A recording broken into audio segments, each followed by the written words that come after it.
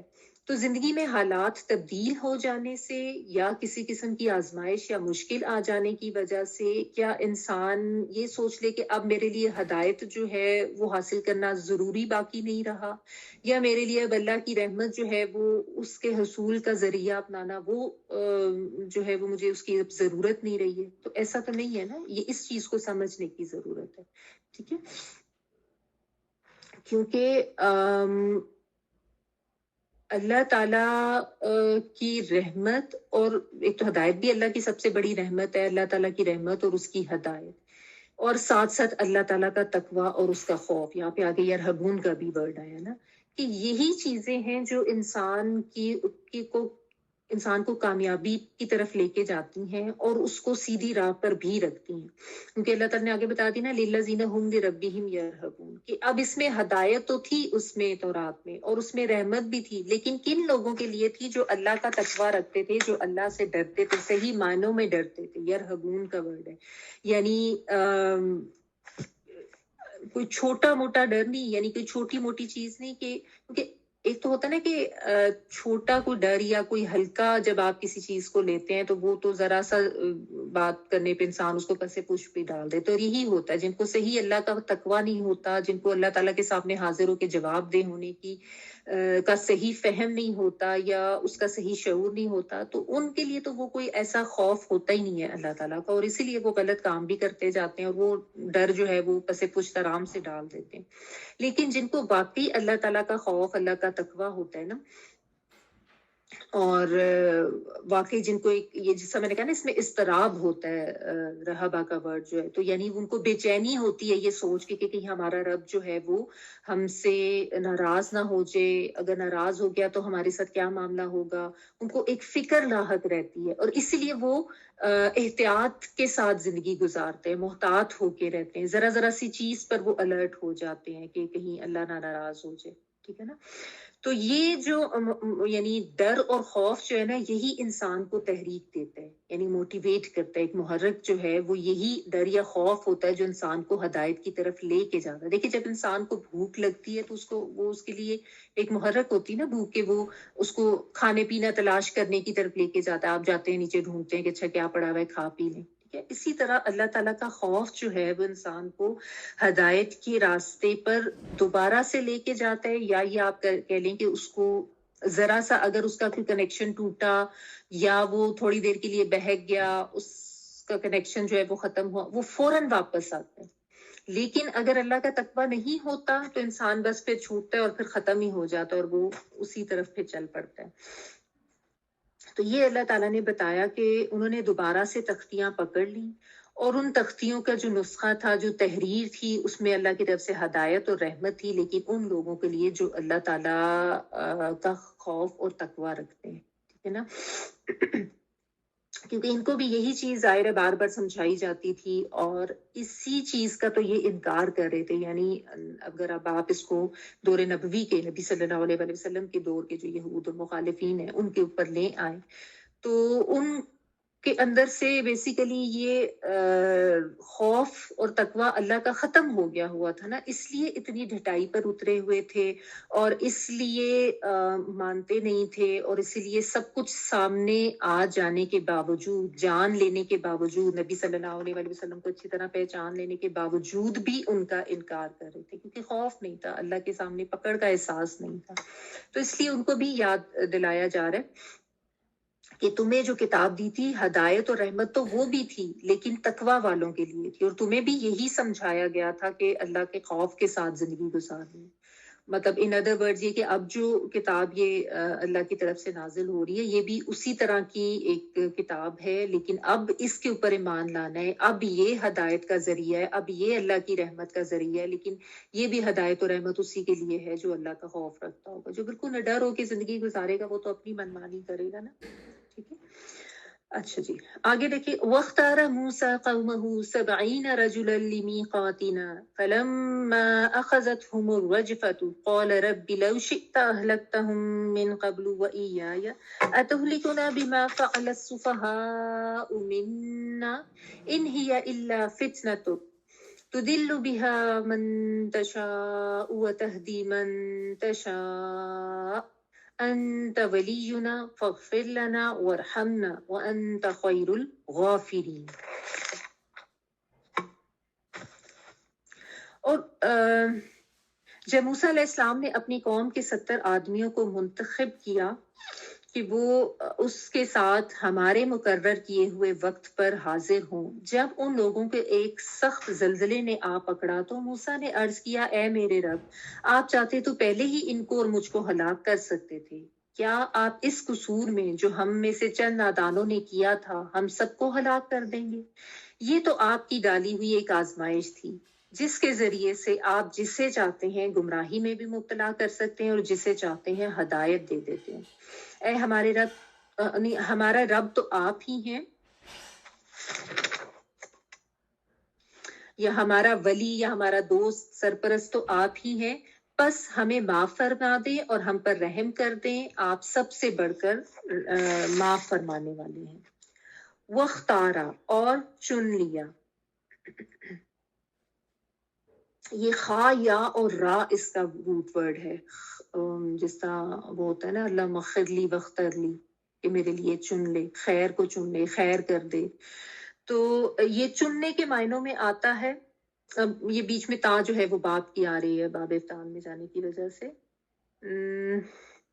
اور چن لیا موسیٰ علیہ السلام نے قومہ اپنی قوم سے 70 جو ہے یہ 70 کے لیے آتا ہے، 70.